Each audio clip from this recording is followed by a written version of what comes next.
آل قابیل کے ساتھ جہاد کیا، جس میں اللہ تعالیٰ نے انہیں کامیابی عطا فرمائی اور بہت سے لوگ دین حق کی جانب راغب ہو گئے۔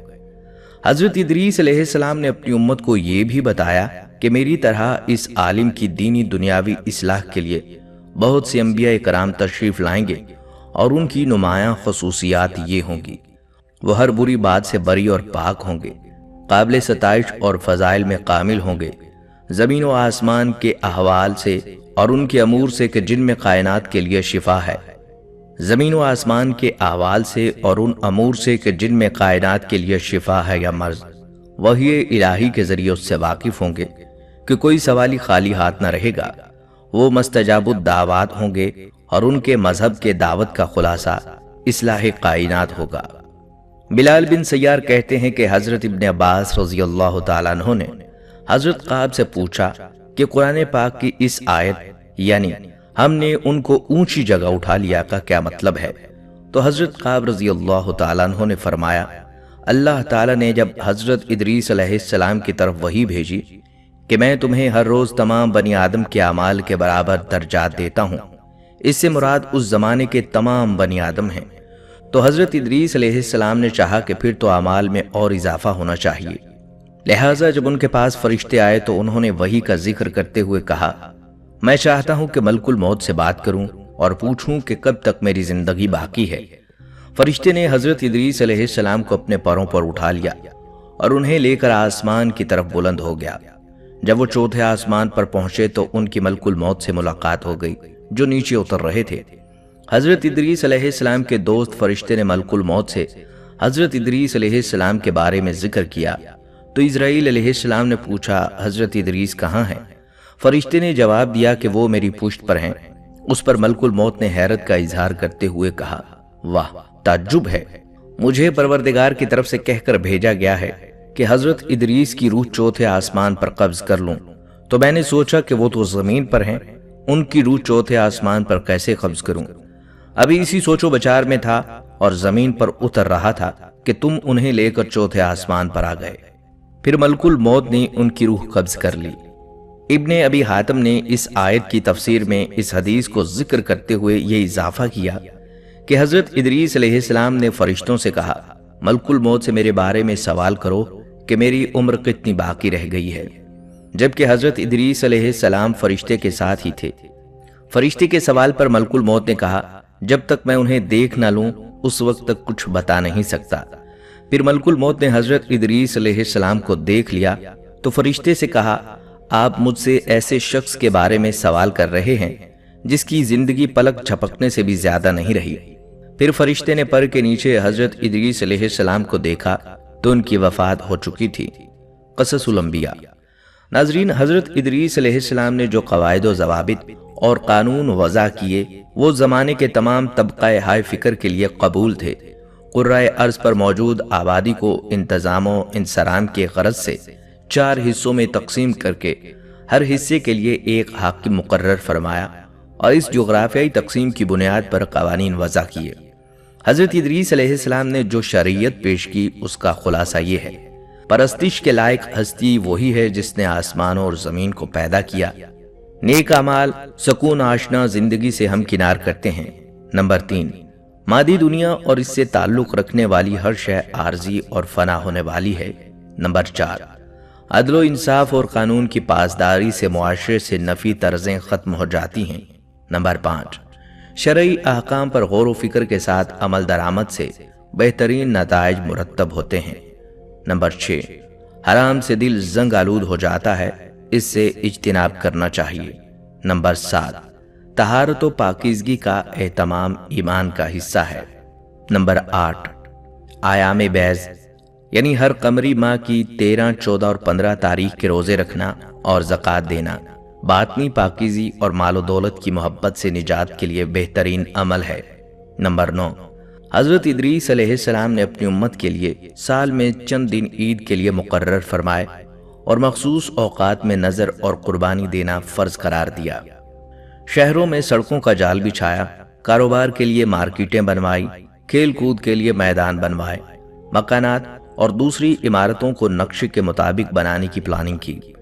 حضرت ادریس علیہ السلام نے علم و عمل کے اعتبار سے نوع انسانی کو 3 طبقات میں تقسیم کیا: علماء، بادشاہ، رعیت۔ حسب ترتیب ان کے مراتب مقرر فرمائے۔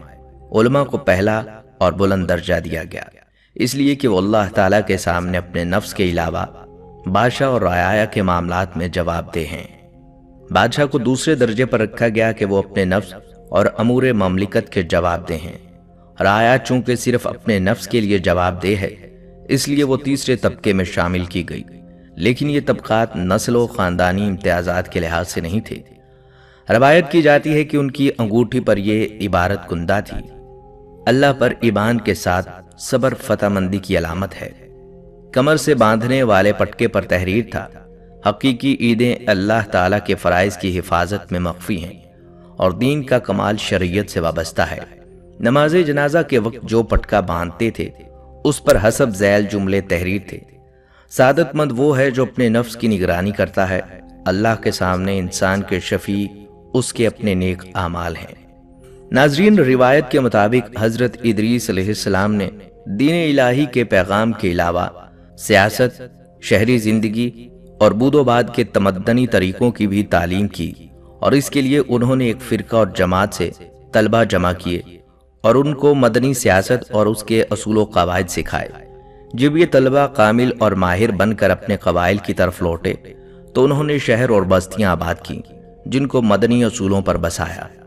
ان شہروں کی تعداد کم و بیش 200 کے قریب تھی، جن میں سب سے چھوٹا شہر روحا تھا۔ حضرت ادریس علیہ السلام نے ان طلبہ کو دوسرے علوم کی بھی تعلیم دی، جن میں علم حکمت اور علم نجوم جیسے علوم بھی شامل ہیں۔ حضرت ادریس علیہ السلام پہلی ہستی ہیں جنہوں نے علم حکمت اور نجوم کی ابتدا کی، اس لیے اللہ تعالیٰ نے ان کو آسمان اور ان کی ترکیب کواکب اور ان کے جمع و تفریق کے نقاط اور ان کی باہم کشش کے رموز و اسرار کی تعلیم دی اور ان کو علم عدد و حساب کا عالم بنایا۔ اور اگر اس پیغمبر خدا کے ذریعے ان علوم کا علم نہ ہوتا تو انسانی فطرت کی وہاں تک رسائی مشکل تھی۔ انہوں نے مختلف گروہوں اور امتوں کے لیے ان کے مناسب حال، قوانین و قواعد مقرر فرمائے۔ حضرت ادریس علیہ السلام کی بیان کردہ حکمت اور ان کے علوم کے سامنے رکھ کر تفکر کیا جائے، یہ حقیقت آشکار ہو جاتی ہے کہ اللہ کی تفویض کردہ امانت یعنی خلافت و نیابت سے متعلق علوم اور ان علوم کے ذریعے کائنات میں تصرف کر کے موجودات کو تسخیر کا اختیار صرف انسان کو حاصل ہے۔ اللہ نے بحیثیت خالق اپنے بندوں کو ایسا علم عطا کیا کہ ان کے اندر ساری تخلیقی صلاحیتیں پیدا ہو گئیں۔ آدم زاد ان صلاحیتوں کے استعمال سے اللہ کی مخلوق کو فائدہ بھی پہنچا سکتا ہے اور اپنی ان تخلیقی صلاحیتوں سے مخلوق پر عرصہ حیات تنگ بھی کر دیتا ہے۔ صلاحیتوں کے استعمال سے سامنے آنے والی تخلیق طرز فکری کی عکاسی کرتی ہے۔ طرز فکر اگر مثبت ہے اور انبیاء اکرام اور ان کے وارث اولیاء اللہ کی طرز و فکر سے ہم آہنگ ہیں تو اس سے جو بھی عمل صادر ہوتا ہے وہ بھی نئی تخلیق سامنے آتی ہے۔ وہ نوع انسانی اور دیگر مخلوق کے لیے سکون، آرام، راحت اور خوشی کا باعث ہوتی ہے۔ اور طرز فکر اگر محدود دائرے میں قید ہے، ذاتی منفعت اور انفرادی اغراض کے خول میں بند ہے، تو تخلیقی صلاحیتوں کا استعمال کسی بھی طرح نوع انسانی کے اجتماعی مفاد میں نہیں ہے، کیونکہ صلاحیتوں کا استعمال صرف اور صرف اسی کے لیے ہے کہ کسی ایک فرد یا مخصوص گروہ کی اجارہ داری قائم کر کے اپنی ہی نوع کے افراد کو محکوم بنا دیا جائے۔ اس لیے طرز فکر کے زیر اثر منظر عام پر آنے والی تخلیقات اور نئی نئی ایجادات بجائے سکون و آرام کے نوع انسانی کے لیے مصیبت بن جاتی ہیں۔ انبیاء کرام چونکہ جس طرز فکر کے حامل ہوتے ہیں جس میں یہ بات راسخ ہوتی ہے کہ کائنات کی تمام چیزوں کا اور ہمارا مالک اللہ ہے، کسی چیز کا رشتہ براہ راست ہم سے نہیں بلکہ ہم سے ہر چیز کا رشتہ اللہ کی معرفت قائم ہے، لہٰذا ان کی سوچ لامحدود وسعتوں کی حامل ہوتی ہے اور اللہ تعالیٰ کے ان فرستادہ بندوں سے اللہ کی عطا کردہ اختیارات کے تحت جو تخلیقات ظہور میں آتی ہیں ان سے اللہ کی مخلوق کی فلاح کا سامان میسر آتا ہے، کیونکہ وہ مظاہر کے پس پردہ کام کرنے والی حقیقت سے باخبر ہوتے ہیں اور حقیقت میں ذہنی انتشار نہیں ہوتا، حقیقت کے اوپر غم اور خوف کے سائے نہیں منڈلاتے، حقیقی دنیا سے متعارف بندے ہمیشہ پرسکون رہتے ہیں۔